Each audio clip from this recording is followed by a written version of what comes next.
everybody, and welcome to this week's edition of UGASports Live. I'm your host, Radi Nabulsi. I'm joined by Dayne Young and, of course, Jim Donnan, the former Georgia Bulldogs head coach, and the only reason people are tuned in on this January 9th of 2024, I guess the first official day of the 2024 season, although I'm sure the minute Georgia lost the SEC game, Kirby Smart turned all his calendars to 2024. But the 2023 football season is in the books. We just saw the final rankings. Georgia wound up fourth behind Texas for some reason, even though they had two losses. But they're ahead of Alabama. So Georgia ends as your number one SEC team. But as we know, the Kirby Smart and the Georgia program, number one means more than number four. So to them, this was not the season they wanted. And they're taking steps as we speak to get ready for 2024. So, Coach, to me, I don't want to say the biggest news, but the most recent news, and we haven't had a show for a little while, is Georgia added a quarterback. And that was not something on my bingo card. I mean, we knew they were going to bring in Dylan Raiola and Ryan Puglisi, to have two quarterbacks come in. And you knew they weren't going to have five. You knew they weren't going to carry over Carson Beck, Brock Vandegrift, and Gunners. So Brock Vandegrift transfers to Kentucky, and then Dylan Raiola flips to Nebraska. So that only left them with three. But I wasn't really looking for a portal guy. I was thinking maybe, they just add one for 2025. What do you think about this Jaden Mayava? Yeah, I think, first of all, one of the real good qualities of any coach is the ability to look into the future, and that's what Kirby's always done as far as roster management. He's always had a good beat on what his team is, what it needs, and what it's going to be. And to have a guy like this who I've done some research on, and I actually watched him against Kansas in that bowl game they played, and I was really impressed with him then. He didn't play as good as he did in some other parts of the season, other tape I've looked at. But what you do is you look at people a lot of times that have interest in you. It's a two-way street here. And from what I understand, this young man and his so-called representatives reached out to us to see if we had any interest. And one of the charges that Coach Smart gives to our assistant coaches is always keep an open mind and have people ranked around the country in case something happens.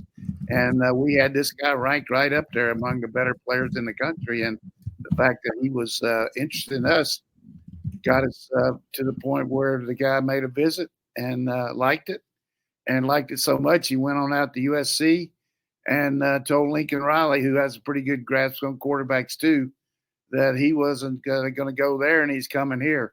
So people ask, why would you take a guy and disrupt your room like that? I think the room is certainly unsettled after Beck. I think certainly Gunner's got a lot of potential. Brian Puglisi's got a lot of potential. But this guy here has already performed on a big stage and, has beaten a conference opponent there. I mean, played against Vanderbilt, and he knows what he's doing. I don't know who won that game. Didn't UNLV beat Vanderbilt? I'm not sure. But most people do, so that's why I just assumed it. So, but the reality is you've got to have a what we call a New York life plan and yourself insurance-wise. And we got a lot of cards on the table now. Real quickly, you look at guys like Tate coming back, like Brinson and Stackhouse and Truss. They're coming back a lot like Chubb and Michelle did. They want to win it. And they don't want to have we lost our quarterback or, that could happen. So you've got a guy that is going to challenge these other two. They're probably going to have to beat him out experience-wise. They know the system a little bit. But you bring in a guy that's not only has the ability to throw the ball, but good size, good movement, and is going to challenge our defense in practice from a standpoint of being a multi-talented quarterback that can be a dual threat, which will help our defense get better. And it's just a win-win situation for him and for Georgia. So I applaud Kirby for, always looking into the future and roster management. And people talk about the portal and what's going to happen and everything. Certainly we got 6 guys now in the portal coming here. But what we were able to do, even though we lost some pretty good players in the portal, we were able to sustain some guys and keep them here, like Julian Humphrey, that Michael Williams had a chance to go other places. So I think that in itself speaks highly of our team. So we preseason number one on the one that came out this morning. Several of them came out projections, but we'll see how it all shake out. But looking forward to, and when you talk about 24 season starts tonight, probably. I mean, usually the day after the game is when Kirby has his first meeting. I don't know if you have it tonight or not, but he'll be chomping at the bit to lay down the off-season program and the things that they're going to do. And, I had a chance to go on a little bit of tour with Scott Sinclair the other day, and I've seen that weight room, and I know a lot about what they do, but he went into some real deep details showing me some of the things they utilize to develop these players, and it is unreal, the depth and the way they work with these guys individually. I mean, the reps on the different machines are based on a good rep, a bad rep, and an average rep. It comes up there, and you got to look at the screen there. Is it green? Is it red? Is it yellow? And if you're not doing the green, you better get your ass in gear. Wait, you get gauged and judged on how you do each rep? Right. I didn't know that. No, that's awful. We talk about the GPS, but what is good about it is it shows you what kind of effort it takes to get the kind of rep that's going to help you be a better player. So it's all programmed in there by Scott and his different assistants that you're going to do so many of these reps at this machine, and this is what a quality rep entails. So there's no wasted movement there. If it is wasted, you're doing it again. Man, we used to cheat so much on the squats. You kind of do that little dip when the coach isn't watching. Just kind of, that was enough. Yeah, that crap doesn't work anymore. You mentioned the quarterback that Georgia gets, and Jaden Mayava. I think that's how you say it. They also added 3 wide receivers. You got the kid, the McLeod kid coming from South Carolina, the defensive lineman. You even got a long snapper in this group. A lot of players you're adding to this. Plus, they got 22, 23 early enrollees. If they have a meeting tonight, as you say, or at least at some point currently talking about what they're going to do in the winter workouts, Kirby's got 30 new players, new staff, new roster guys out there to talk to. What do you do in that first meeting? I mean, they're I'm sure they've all seen, hey, you're favored to win it, and the guys you're here to play for a championship, but you got to set the expectations day one, and I guess that's in the coming 48 hours or so. Yeah, and don't forget Trevor Etienne. He's certainly a guy we want to make sure of. But I think one of the things that I always try to do in the initial meeting is set the standard, set what we're going to do, some short-term goals, some long-term goals, how we're going to get there, go over the rules of the building, so to speak, the rules of what's expected of you as a Georgia Bulldog. And even though you don't, you've got guys that have been around, you always want to start over and just we're starting from scratch. We're going to give the seniors the first chance, but everybody's going to have an opportunity to build their brand, and this is how we're going to do it. And for the new people, you're saying, look, we don't expect you to know exactly how we do this. We've got guys here that are going to help you in a lot of different ways. People show you where your classes are. People help you with your nutrition, strength gain, tutors, all that. But it's going to be very disciplined about how you're going to develop and your educational output and your football output and your social and your everything about it. So it's a good way to kind of kick things off, and you do the same thing in the summer. But I think from our standpoint, as people that watch from afar, should be a heck of a spring. And one of the things that we brought out last year that I'll say again on this initial show of 2024 is your team has got a chance to develop so much better with these younger guys coming in to give you some people where you can do two spot instead of having 25 or 20 guys leave your team and you don't have enough players to go more than one group at a time. Now you got 22 new players, 6 transfers. You can go out there and practice a little bit better. Your organization's going to stay the same, and you can get more reps because you're going against quality people instead of saying, going against some walk-ons that aren't quite as good. And we've got some good walk-ons, but I like the fact that spring practice is just not a situation where you're trying to develop a little bit. Hey, you can really build your team up on a depth standpoint, and those 2 or 3 scrimmages they're going to have are going to be strong. They're going to be good. Yeah, Coach, why did Kirby Smart think it was so important to bring in a 4th scholarship quarterback? It's something he said in late December. Just in terms of how practice operates, what do people not see about needing to have 4 quarterbacks just to make the system run? Yeah, I think just 2 things. First of all, just from a depth standpoint, things happen. Guys decide to leave, guys get hurt, guys aren't as good as what you hoped, and you better have some quality depth there, and not only for this year, but building and developing. If you look at what's happened with Carson Beck, I mean, he hung around, and I give him so much credit for doing that. It was easy. It would have been easy to leave, but look at the benefit he's got now. He's going to, by hanging around, it's going to be kind of the poster for a lot of people. Kirby can say, look what happened with Carson Beck. I mean, he stuck around, did what we told him, and look where he is now. But I think that's one thing, just the depth situation. And then the other thing is, as you mentioned, practice organization. We like to do what we call 2-spot, or Georgia.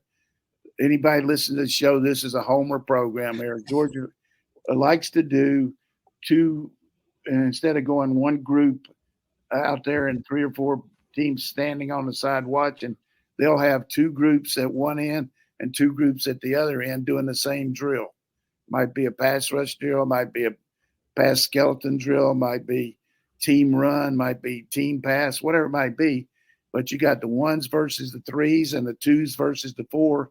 And then sometimes you go 1 versus 1 and 2 versus 2 on one field and 3 and 4 on the other.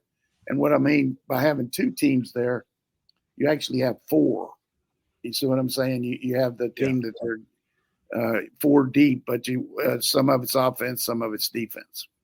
Well, I asked because I wanted to contextualize with, a couple of years ago, Georgia brought in Austin Kirksey just to be kind of a practice quarterback. He came from Nevada, but he had an opportunity to play over there. Nathan Priestley, another guy that had college chances elsewhere and wanted to be in Georgia's system. This seems like it's a little bit different than those. Yeah, I mean, this guy here is legit. Those guys were too. I mean, they had some good background. And, of course, Priestley came here and stayed and just graduated. They did a good job. Jess Sutherland came in from Sanford and just wanted to be at Georgia and run out on the field.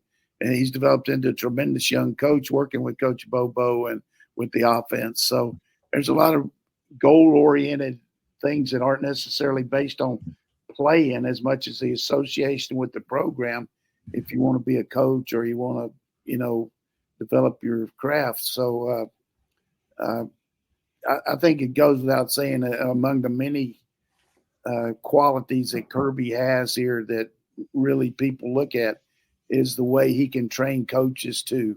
I mean, he has a lot of guys out there now that are and we saw Dan Lanning last night doing a good job on TV. I sent a text to Reese Davis. I said, hey, why don't you let Dan talk a little bit? Those Joy Galloway and Desmond Howard got this guy. They've been on there for 2 hours. Let him talk a little bit. But, he did a good job. But I'm fired up about this young quarterback just because I've talked up Gunner and I've talked up Ryan too. I like him. And I think Ryan stepped up and did really well being in here like he did for a few days in December and January. And Gunner played extremely well. But competition is what it's all about. I mean, let's look at look at Dumas Johnson. He gets hurt they got two guys step up that play, and it's hard for him to get back on the field, and that's not his fault. But that could happen here in a lot of situations. It happened with JT Daniels. He got hurt and never got back on the field. Speaking of competition, you bring in Trevor Etienne into a pretty loaded backfield. Really? You think our backfield's loaded? From a number standpoint, this is the 7th running back that Georgia will have. Yeah, but who we got that's played at running back? Well, let me finish this question before you jump down my throat. I'm not jumping down your throat. We use a big adjective there, loaded running back room. Why do I even try? My point is, from a number standpoint, you got a lot of them. You bring him in. You did the same thing with some wide receivers. You had pretty good numbers, but you lost a bunch of them. You brought in 3 through the transfer portal, 2 last year. Talk to me a little bit your thoughts on Etienne and Colby Young and all the additional wide receivers that you're bringing in. A lot of skill players that they brought into this group. Yeah, I didn't mean to jump. If I jumped down your throat, I just thought I would think if there's any position that's up for grabs for us next year on our whole team beside defensive corner would be running back. We've got some guys that have played, but we got some real question marks with Roderick Robertson. Yeah. All the different and Branson Robertson, all the different things there. But Etienne gives you a guy that's done it in the league and really had a lot of chances to go other places. And Kirby likes to have a lot of receivers, and just not only because of injuries, which has been prominent for us.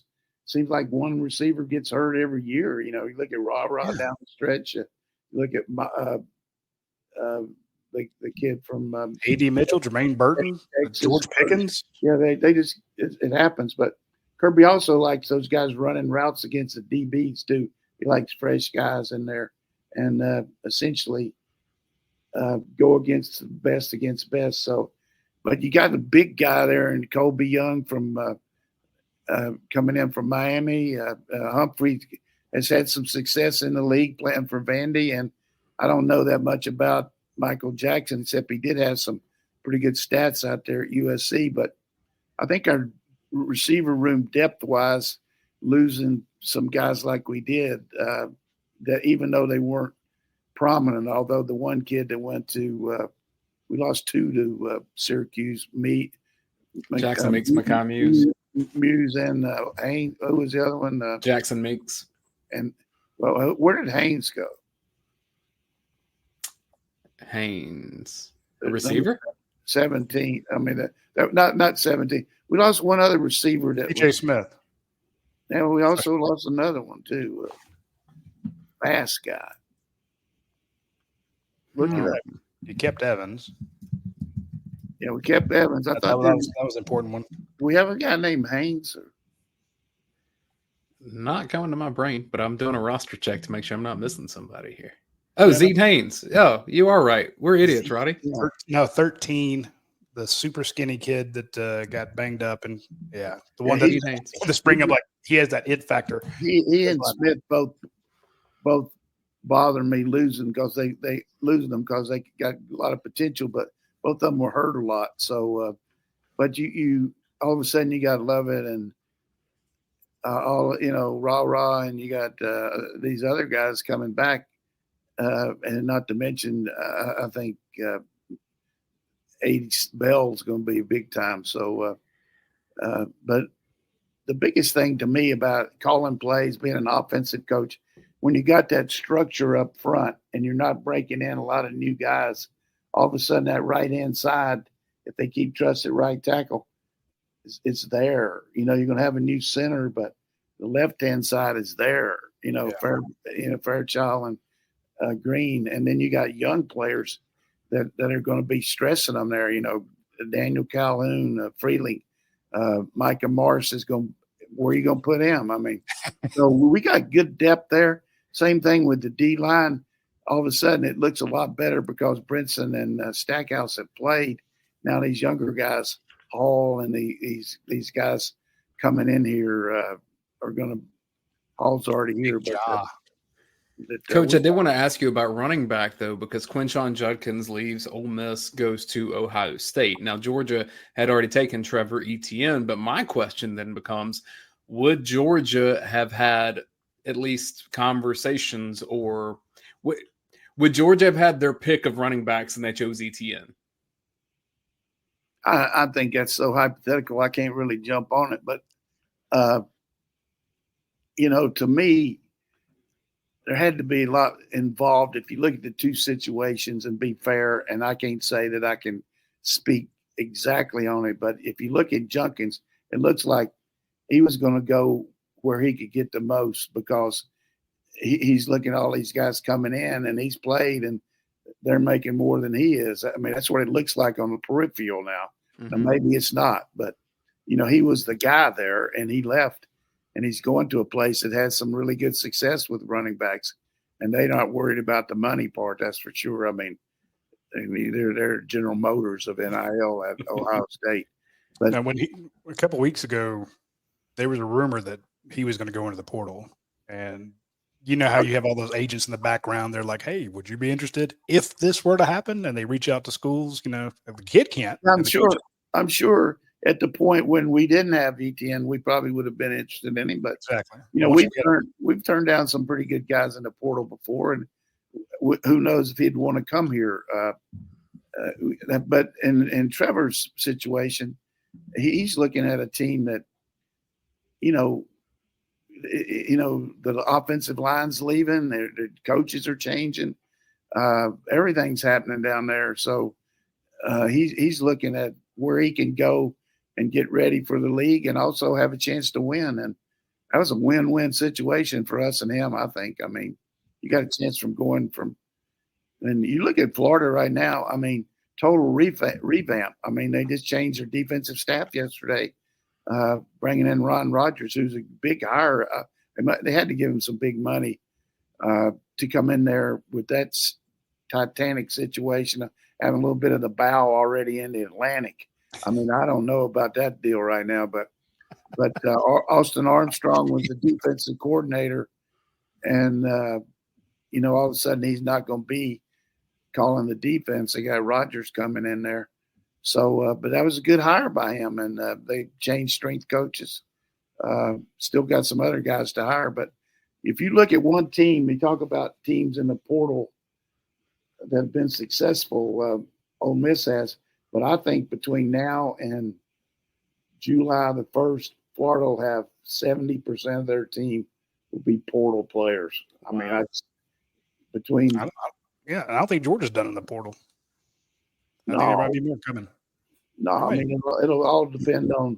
But not that percentage, nothing close to that. Here's the deal. We haven't had a chance to get this across to our fans, but you got two free agency periods. This one just had finished, and now the next one will be in May after spring practice. There's going to be a lot of guys that thought they had a chance at places that didn't happen. People reaching out to them, giving them more money, giving them more opportunity. You're going to see a mass exodus for a lot of schools in May too. And the good news is, if you have a situation where a kid leaves Georgia right now, at least he can't go burn you in the SEC. He has to go somewhere else. He has to go outside the conference. So that's right. Right. We have a lot more to talk about. I want to take a quick break. I do want to mention our friends over at Athens Ford. They are one of our longest sponsors of our show. They have the 2024 Broncos. They have fantastic deals on the remaining 2023 inventory that they have. You need to swing by there. Any vehicle you get from them, any of the brand new ones, will have a lifetime powertrain warranty on it. I know there's probably a Ford dealership closer to you if you don't live in the Athens area. You're like, well, Athens is about an hour and a half away. Take the time, drive to Athens, swing by Academia Brewing Company, swing by the campus, drive through, check out your old dorm room, whatever, and get your vehicle from Athens Ford so that you get the lifetime powertrain warranty, because they don't have that not all dealerships have that. It's something unique to Athens Ford. So you need to go by there and grab it.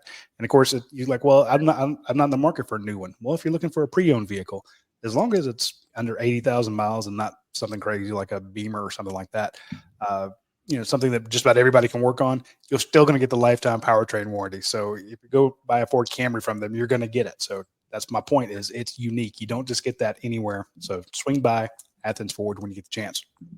Also, you can do it online too, right? Oh, absolutely. I mean, they got hundreds and hundreds of vehicles you can check out online. So you know which ones you're looking for before you go up there. You don't have to just wander around like, hey, I hope y'all got a car for me. Check them out ahead of time.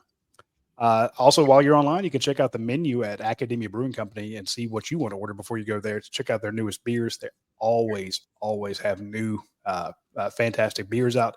They also have a bunch of different menu items. I mean, as you scroll through their Facebook page, you see all sorts of crazy items that they have. New sandwiches, new oh man, that looks fantastic. Try the beef Wellington burger. I mean, who makes a beef Wellington burger? Just anyway. Get one of those to go for me right now.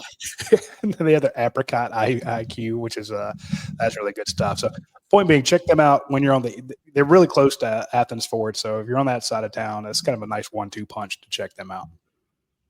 Coach, as there's been announcements and changes within the last, I don't know, a couple of days of staffs and different players. One that caught my attention is Kevin Steele retiring as defensive coordinator at Alabama. And this is a guy, I went and just looked at all the places that he'd been. What a career for him. I'm just curious if you had any Kevin Steele stories, because I know y'all probably crossed paths in Oklahoma a little bit, right? Yeah, I mean, Kevin's had a good career. And, I think it kind of handwriting was on the wall after about the third game when they gave the play calling duties to that T-Rob.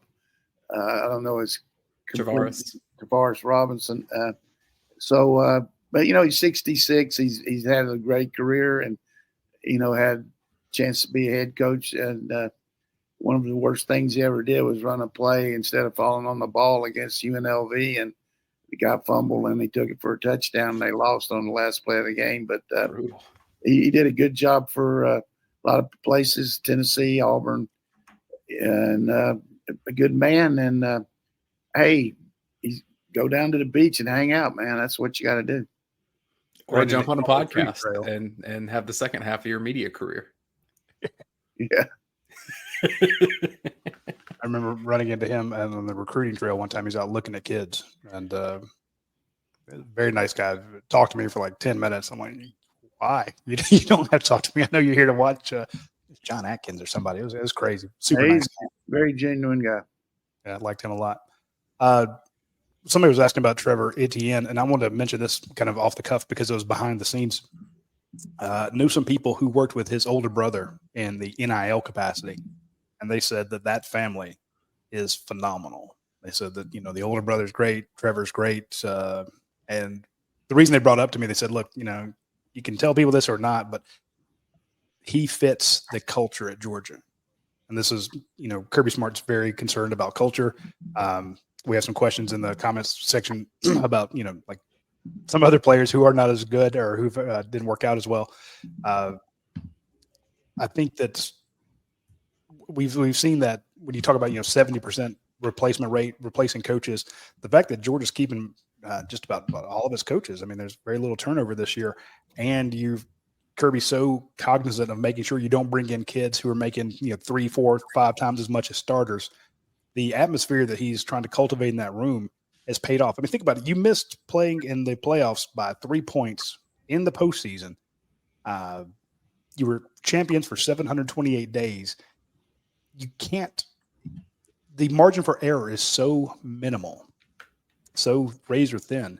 You can't have a cancer in your locker room. And going back to kind of the who do you get out of the portal – some of these guys, you kind of scratch your head out, but I'm just wondering, Coach, how much background material, how background checking do you do to make sure these guys are going to be a fit? Not just only, scheme wise, you need a defensive lineman who can, play multiple spots, but how do you gauge that they're going to fit in your program when it feels more and more each day like this is just an absolute business and not a team?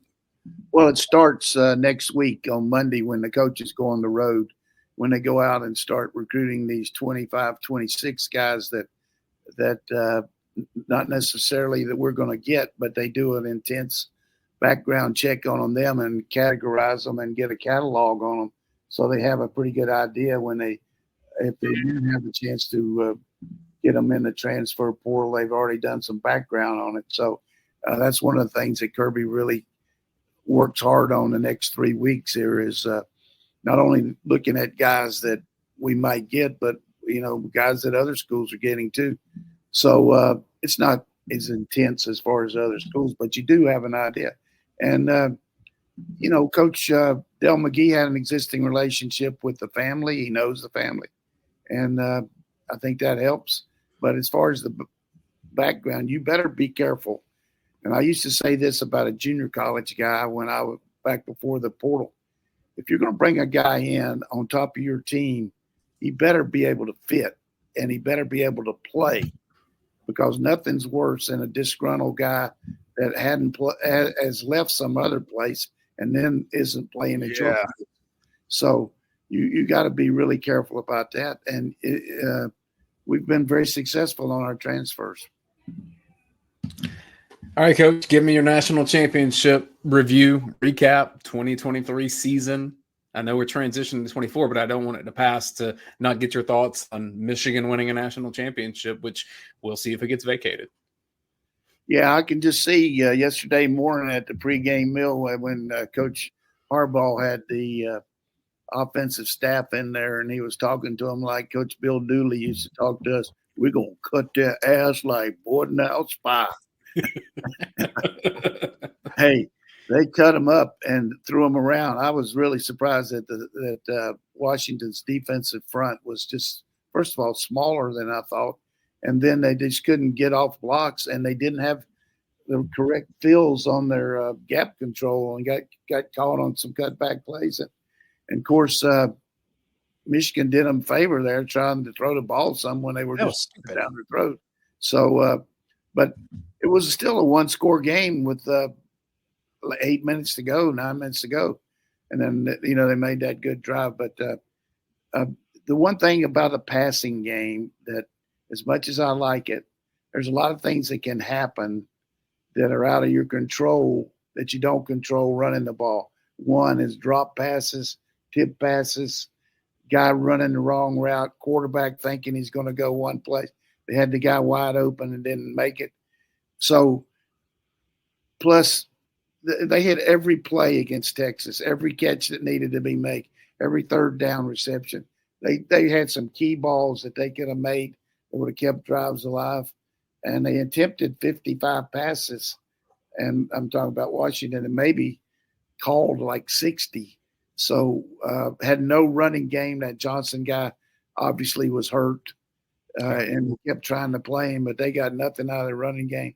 And the other thing, if you read the graphics, explosive plays, 20 yards or more, they were the poster child for that all year. They didn't hardly do any of that.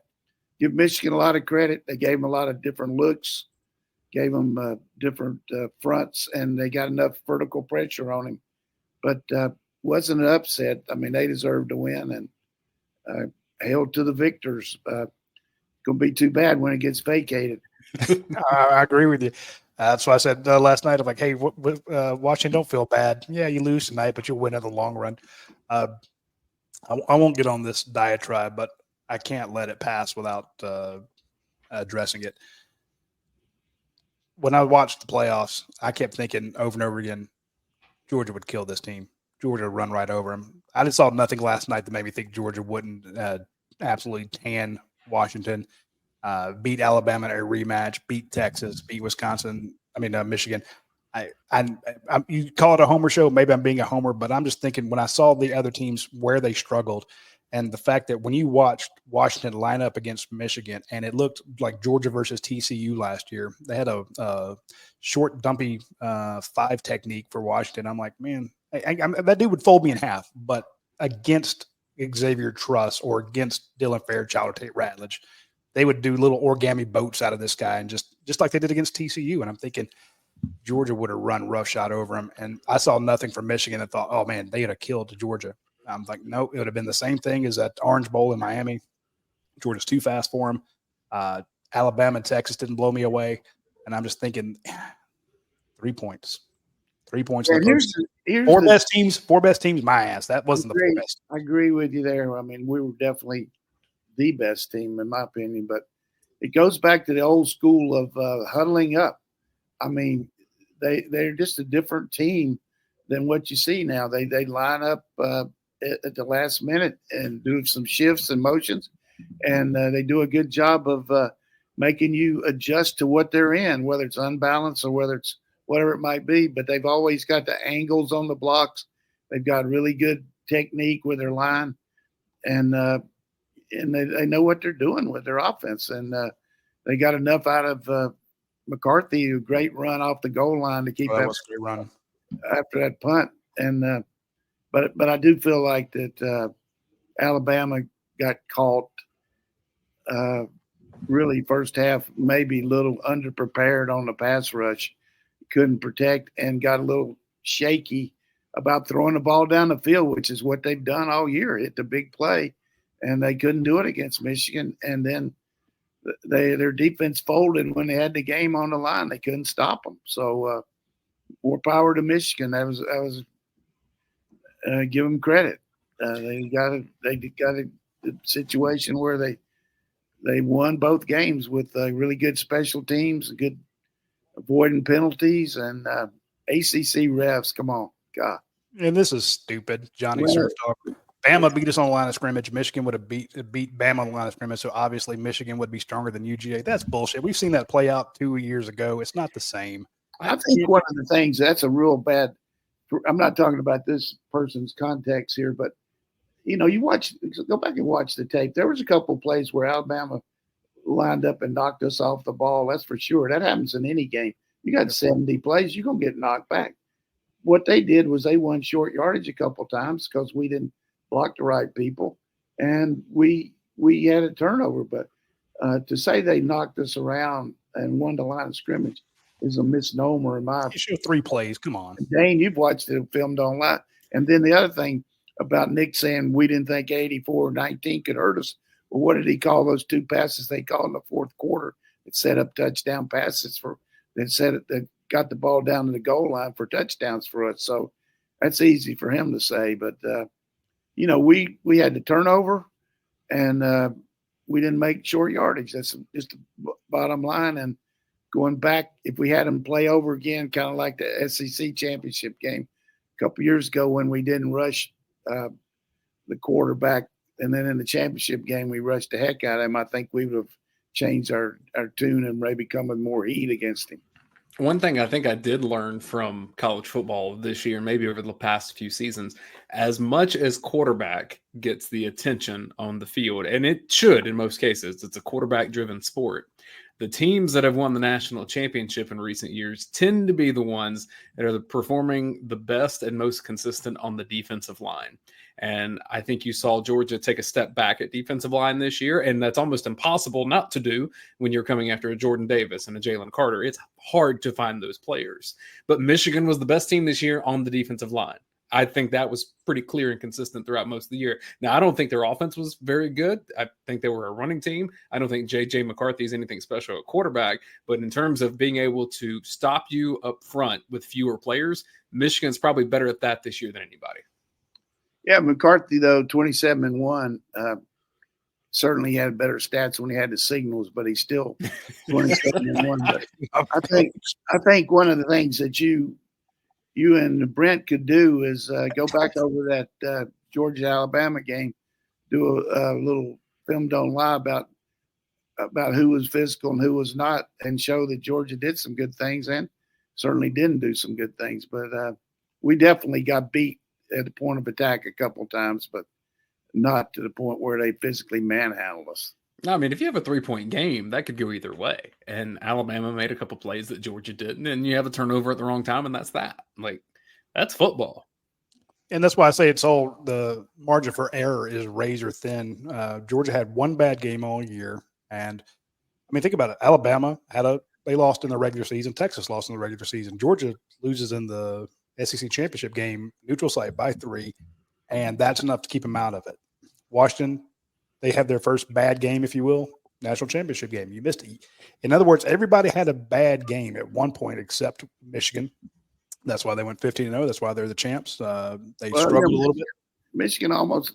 I mean, they had a tough game against Maryland and Penn Mhm. State, but hey, Auburn rushed more than 2 guys against Alabama. We probably wouldn't be. We'd be all Yeah, something. I get razor thin. That's my point. So that's why I kind of want to start the show off talking about the additions that Georgia's making, because I'm like, okay, well, let's put that season to bed.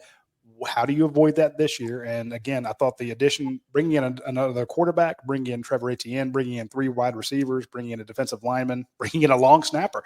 I mean, people are excited about the long snapper. You know me, I love bringing in a long snapper after losing William Mote, just because you want to screw up. We got a long snapper here on scholarship too. That's going to be good. So we're going to have good competition there. But bottom line, it's going our schedule next year. We better have this kind of squad. I mean, I saw the top 10. I think we got, Texas, Alabama, Ole Miss, all 3 in the top 10. And we play How many of those are home games? all 3 on the road. And Roddy, that margin for error, it increases a little bit next season, but it's not going to be a whole lot. Like, Georgia can't go lose 3 games and think it's going to be in the 12. Yeah, I think you can lose 2 and be in it. With that schedule, probably so. But I don't see us doing that. Yeah, let's real quick, Coach. Well, before we jump to our next commercial break, give me your thoughts next year. Give me your early prediction on how the next year goes. Well, you start with a kicking game. We got a good kicking game. I always like to build around that. You got a team that never even gave up a return yard last year. You got the 2 gunners. If Arian comes back, you got Ian Levitt out there going down the cover. And, you got a great place kicker, and he can kick off too. You got Bell coming back. You got this 17 returning punts. Looks good to me. So our kicking game is going to be good.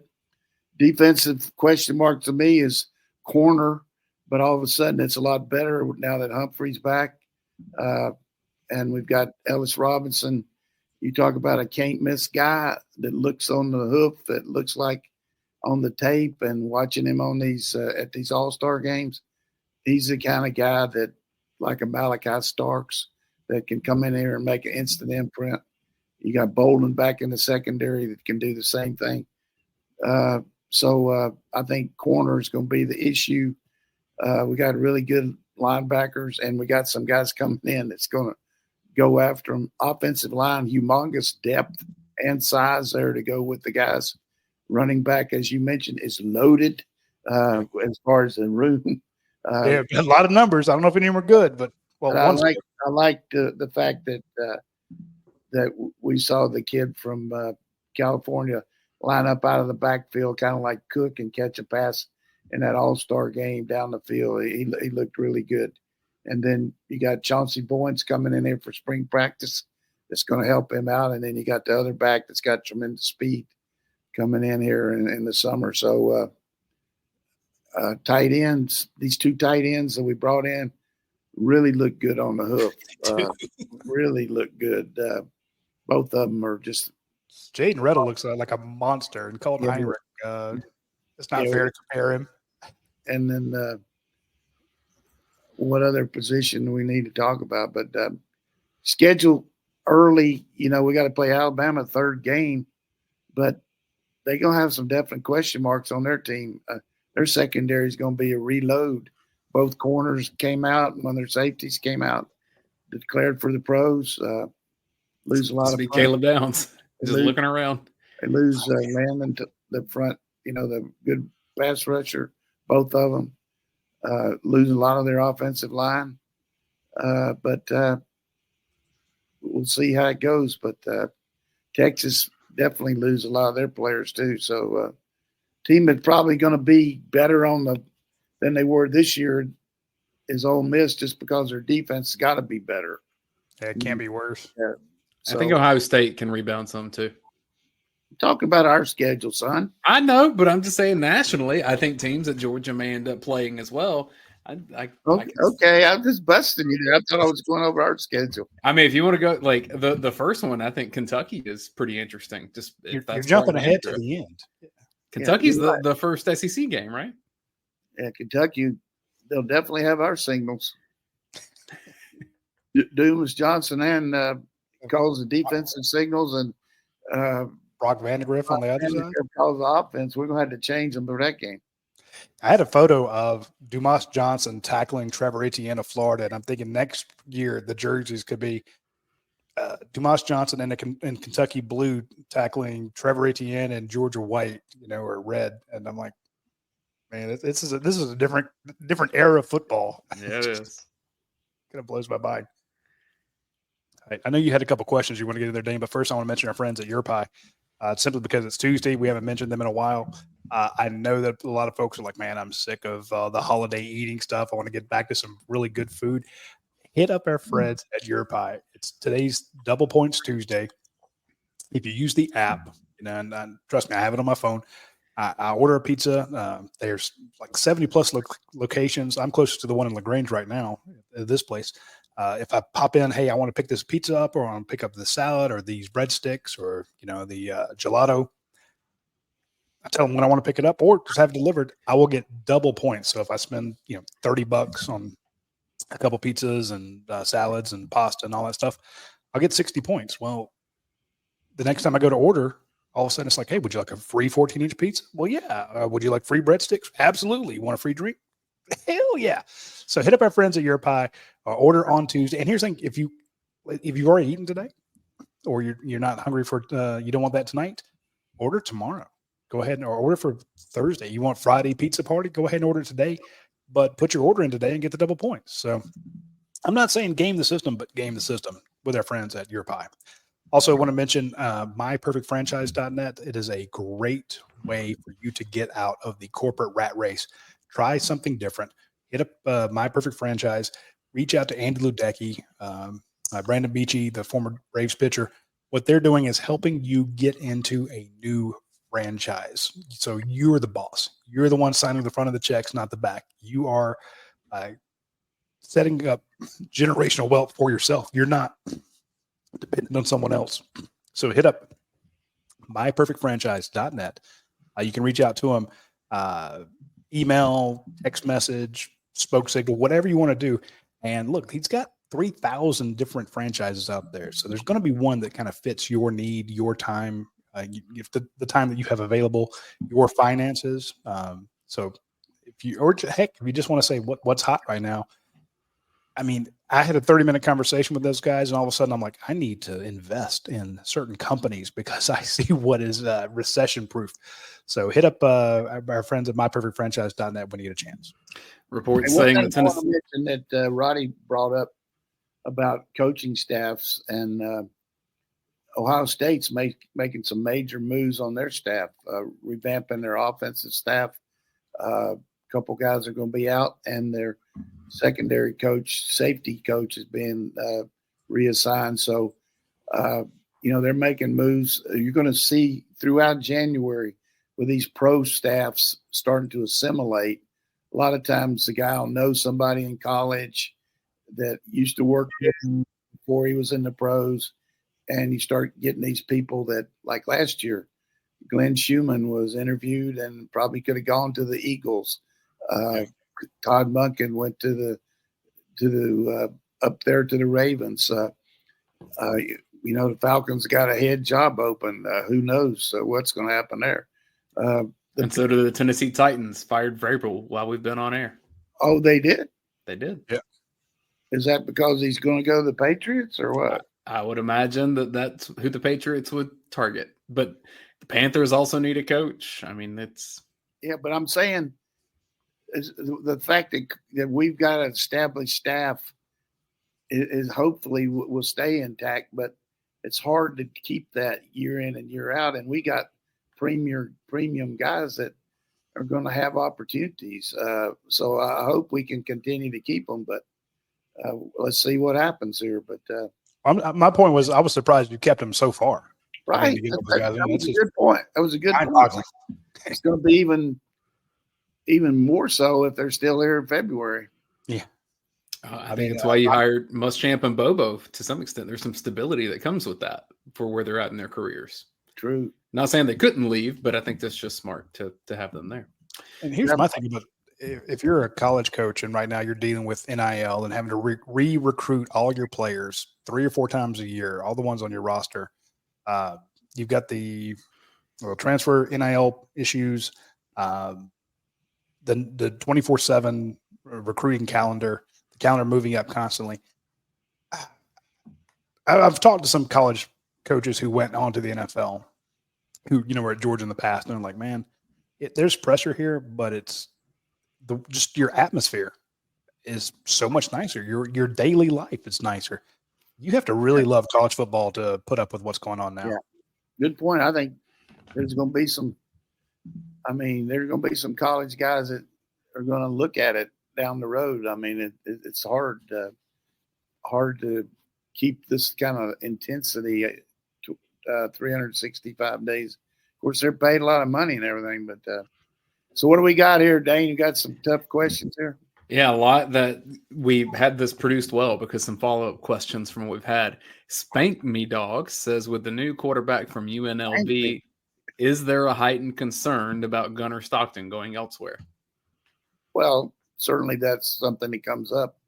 But if he does, it'll be after spring because he's a competitor too. He's already said he wanted to come back, and I'm sure that they told him exactly what the thought process was. And it's the same thing with Gunnar that it is with the linebackers and the secondary and everybody else. You say, hey, you're going to have competition here, and you got to win the job. And that's the way it's going to be. But he raises a good question there. But I would think that, we'll see how spring goes, but it'll be hard for us to still have 4 scholarship guys after spring, to me. I mean, because guys want to play. I mean, that's just the way it is. Yeah, it's going to be tough. The question from Eddie Ackworth is the number 2 spot up for grabs? Absolutely. Hell, number 1 spot in Kirby's situation, if you can beat out this – look at Dumas Johnson. He was number 1 guy, no questions asked, but then somebody came in and outperformed him, and all of a sudden he had to transfer. So I think it was ballsy for them to bring him in. And there was some confusion early on because some people were correcting us saying that when we mentioned the transfer portal, guys, if you transfer in the first open period of the transfer portal, yes, you can go play for an SEC team right away, like Dumas Johnson, Brock Vandegrift. But after spring, if you are at Georgia and you enter the transfer portal and you go to an SEC team, you have to sit out a year. Right. So in the spring, after spring practice, if Gunnar or whoever on the Georgia squad transfers, they can't go play immediately at Auburn or Tennessee or Alabama or Kentucky. They have to go somewhere else. The only thing that I would add to that would be the recent court ruling. That is an SEC rule. The recent court ruling that came out and said that people could transfer more than once and do all this stuff, and we're all these people that weren't able to be eligible all of a sudden were eligible because they didn't do such and such.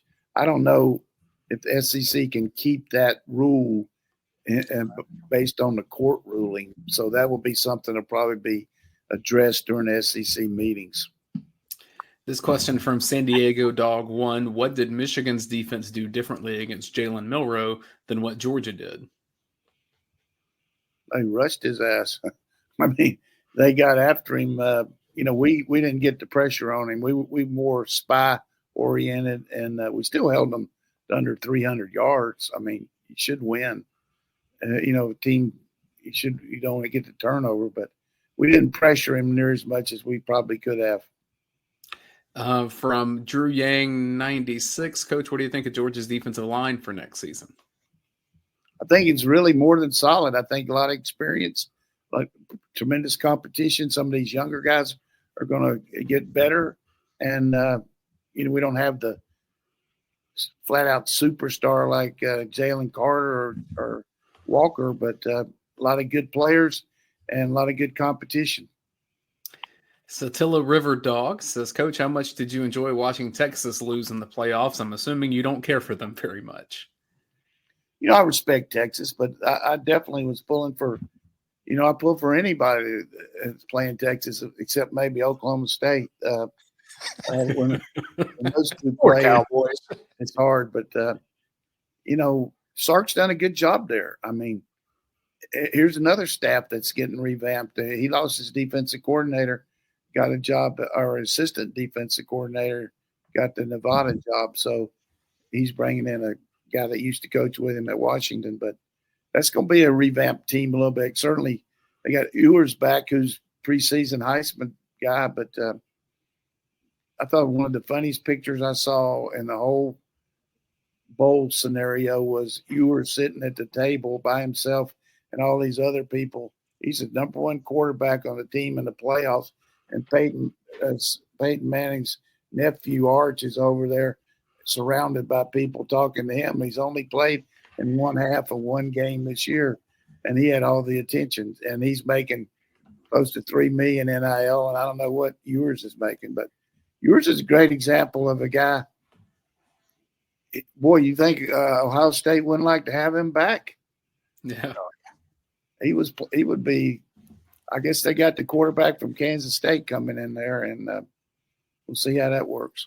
Coach, that photo of Arch Manning, though, I tried to explain to people on the dog fin that is what happens when you don't have your players have access to media at all for a season. Like, that may have been that media's first chance to talk to Arch Manning all year, where they have talked to Ewers.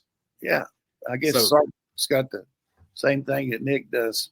Yeah. Hey, we can have a whole hour-long conversation on the bull crap that happened after Georgia's Orange Bowl. It's supposed to be an open locker room, and some of the stunts that were pulled in there. That was this year infuriating. Yes, there wasn't an open locker room. It was supposed to be. They took every pain to make sure it did not happen. It was nuts.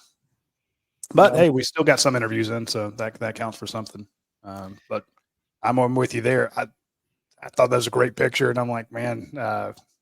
To me, it is also part of our fascination with QB number 2. We've had a lot of questions about the QB.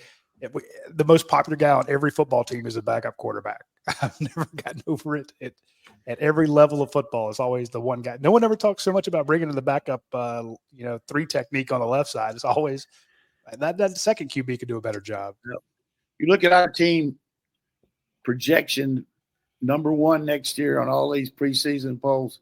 Carson Beck was out there in the NFL draft, we probably wouldn't be in the top 5. I mean, just because of the conjecture there. I mean, I think we could be regardless in my own mind, but as far as the public persona, you have an established guy back.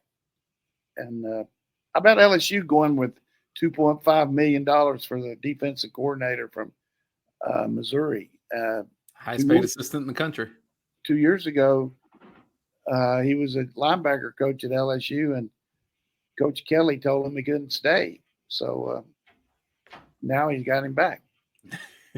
And Harley Dog 80, Coach, who do you think will be the first and second string running backs next year? Yeah, I think for sure Etienne's got to be the number 1 guy just to look at, and then hopefully the kid from Mississippi, Branson Robinson will be ready to go. Talking to Coach McGee, the kind of injury that he had, I think they're going to really be very careful with him in spring and probably not let him go full speed to fall camp. There's no advantage with that kind of injury practicing this spring full boat. So I would say those would be the top 2. Bulldog Ben, do you have projected starters in the secondary with a couple of guys leaving? Does KJ Bolden start as a freshman at safety? It'll be hard, but he's got a better chance having reporting early like he's going to and being here all spring. But I would say 3 corners would be Humphreys, Harris, and Everett. Safety, Starks, Aguero, probably be a safety, and maybe Dan Jackson back there. Aguero be the star, and then Bolden to be a real good chance. And then you got the 2 guys I mentioned, Bolden and Robinson, got a chance to jump in there pretty quick.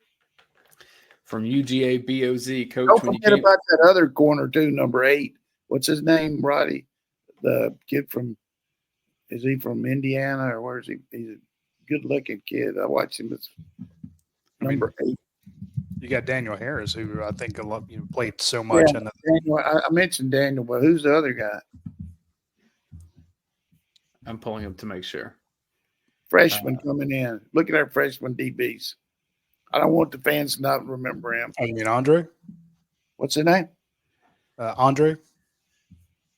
What's his last name? Andre Evans. Yeah. Guy's a player. Okay. When coach says they're a player, my ears perk up.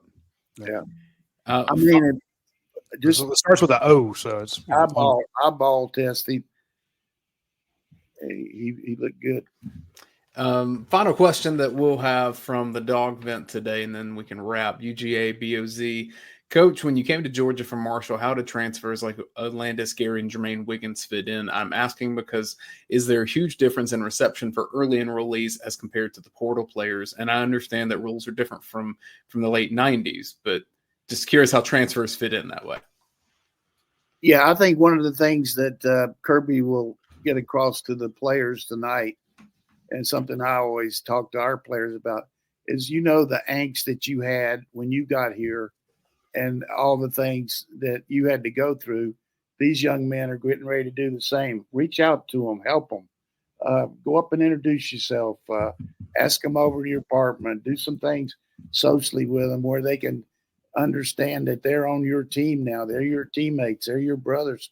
Let's get to know each other. And we work hard on that connectivity. You hear Kirby talking about that, meeting-wise, getting to know each other and not just meeting with the defensive backs, meeting with different areas. And that's what you got to do. I never will forget, Landis Gary was a really outright guy that said what he wanted to. And about the second or third meeting, when he couldn't play the next year, I mean, he was going to have to sit out. And he got up in front of the whole team and said, look, some of you guys aren't buying into what Coach D's saying. And all I'm telling you is I was around him for 2 years. If you do what he says, we'll win. I took a lot of guts to stand up in front of the whole team and say that. Dude, I remember him in that first game. Everybody meets in the middle of the field, and there's one guy, I think, did he wear 22? Yeah. He's jumping up and down. I'm like, who is that psychopath? Because everyone's kind of huddled in, and he's just going crazy. And I look on the roster, I'm like, oh, Landis Gary. He can't even play this year. He looked like he was going to take the field as a starter, and knowing he had to sit up the whole year. And I had a good relationship with Coach Pruitt, the coach up there. And I said, look, I got a lot of these guys are asking me to come. I said, I'm not going to take anybody from your team. This is your team. But if they decide to transfer, then I'm going to take them, but I'm not going to ask them to. And those are two, Jermaine Wiggins and Landis Gary, that came, and just amazing. The first year that you could have a camp back in the old days where your signees could actually come to camp, we brought Jermaine Wiggins in from Boston, and he worked out with our team. And I told our guys, I said, look, this guy's going to start for us here at freshman. He's going to start. And Marshall, I said, we can't worry about this other guy's feelings. He's starting because we didn't have that much depth anyhow. And guy played in the Super Bowl, and what a thrill for him to go back and play for the New England Patriots, being from Boston like that. He's got a son now that's playing out of Arizona, I think, and Landis has got a son playing up in West Virginia, and Landis is actually coaching some football up around the Baltimore area. Love that. Another thing I want to say about Landis Gary that everybody needs to know, when you're recruiting and all, if you got good mama at home, if something wasn't going right with Landis, she would jerk a knot in his ass pretty quick. And that's the way it is with most of these moms and dads. I mean, that's what Kirby does a good job too. If you've got somebody poor mouthing it and saying, well, I'm not getting a chance and I'm not doing all this, hey, good family home will say, look, you're the one that decided to go there, stick it out. It's your shoot. Yeah, try crossing Mary Delp or Miss Reddle. Whew, I can imagine either one of those. Is it Reddle or Riddell? I always said Reddle. But all right. I'll call him sir because he's a big old boy. I got to run. I have a meeting on campus, but y'all enjoy wrapping the show. All right. Good to see you, Dayne. All right, Coach, real quick, because there's a kind of complimentary question that went along with the ones about they went along with this. It's from Evan Grimes. He says, how do you break in the freshmen? How do you get them to forget about their star rankings and focus on the team? Kind of that buy-in you were talking about that Alandis got up and said, hey, everybody, I need you guys to buy in. When all these freshmen, and we're the ones telling them, we're the ones, hey, you're a 5-star, you're a top 50 pick, we project you to be a first, second round pick. How the hell do you get them to forget that? Well, one of the things is a real paradox there. The first thing is you don't want them to be so overwhelmed that they don't think they have a chance. Hey, how am I going to be able to do this? Look at this guy. He's got all this experience. He knows all these calls. He knows where to line up. So you don't want them to be overwhelmed with that. But at the same time, you don't want them thinking they can just throw their helmet out on the field and win a job just because they got all that. So you got to get the fine line between competing, learning the system, and Kirby talks about losing weight. These guys got to lose weight.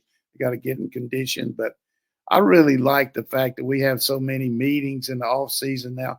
You got all these walkthroughs that the NCAA lets you go out there and learn your craft. It's hard to be a player if you're confused, if you don't know what to do. So you get a chance to learn the system, and we've got a very complex system, but it's a proven one. And these walkthroughs and all really help you in the off season. And I think that's part of the thrill of being a coach, is seeing a young guy come in with the tools and then putting them in the right situation and utilizing that. I love it. All right, folks, you can't get stuff like that anywhere else because the coach has actually done it. For me, if you'd asked me the same thing, it has been pure hypothetical guessing because none of us have been through it, but coach has done it more than once. So anyway, that's all the time we have for this week's show. We went a little long, but we hadn't had a show in a while, so we will be back next Tuesday for another episode. Hopefully, stay dry. Yeah, stay dry, folks. Batten down the hatches, and we will see you next week. Take care.